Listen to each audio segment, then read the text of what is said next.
Je suis Bruno Ferrero et donc fils de charbonnier et de marchand de bois. Et en même temps avec ce charbonnier. Et celui qui savait les faire, c'était mon père qui avait travaillé dedans, qui avait grandi avec. Parce que mon père, depuis Minot, il était toujours à la colline, quoi. Il a toujours passé sa vie dans les cabanes. Donc voilà, quoi. Donc ce qui fait qu'il a passé, lui, vraiment sa vie dans les bois, quoi. Des vies de solitaire, mais après, quand il faisait mauvais temps, ils se rendaient service, ils se rendaient visite, prenaient la bouteille de vin ou de bonbonne, et ils allaient se voir d'une charbonnière à l'autre, parce qu'il y avait quand même beaucoup il y en avait beaucoup, il y avait plus d'une centaine de charbonniers sur le secteur. Hein. C'était un savoir-faire qu'ils avaient appris, qui s'étaient donné de grands-pères, c'était quelque chose qui se transmettait.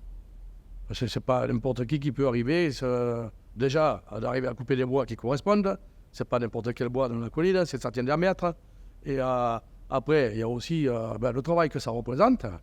On ne peut pas s'amuser à perdre de récolte parce que c'est quand même des journées et des journées de travail. Hein, le bois, il faut le chercher, il faut l'amener. Et c'est pas le coup de perdre une récolte simplement parce que, par incompétence, et que ça prenne en face un gros feu de joie. C'était pas le feu de la Saint-Jean non plus, quoi. Il n'y avait pas besoin de grand-chose. Ils avaient 2 ou 3 outils, ils avaient 3 ou 4 outils. Ils avaient le fausson, l'espèce de serpette là, qui s'accrochait dans le dos, là, qui était le truc à tout faire, quoi. Après, il y avait le picoussin, la petite hache, qui servait aussi à couper parce que les arbres n'étaient pas très gros, quoi. Et après, ce qu'il y avait dans la dessouche, ils appelaient ça le sao, qui était plus près, un peu plus solide, un peu plus gros, avec un manche un peu plus long, pour couper près des souches, quoi. Ah ben, ils connaissaient tous les endroits, mais bien sûr, bien sûr. Ils connaissaient tout. Ah ben, en même temps, pour l'eau, il y avait une vraie gestion de l'eau aussi, parce que, à la fois, pour quand un humain a besoin d'eau, l'eau, alors il y avait des endroits, il y avait des citernes, et puis après, toujours pareil, quoi, selon les saisons, quand l'eau, le ruisselle, sur les chemins, il faisait toujours un trou. Puis l'eau, le stagne. Puis il prenait l'eau pour faire cuire, voilà. Sinon, il y avait l'eau des citernes. Il faisait gaffe aussi à ce que l'eau ne soit pas contaminée. Donc il faisait la cabane, c'était tout petit. Donc il y avait la partie où il mettait en dessous le lit, il mettait les habits, tout ça, les machins.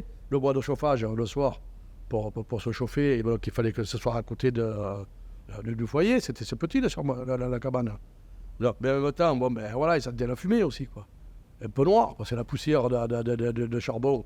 Hein, si vous avez vu quand vous travaillez dans de la suie ou quelque chose, ça va vite, hein, pour votre mascaré. Hein.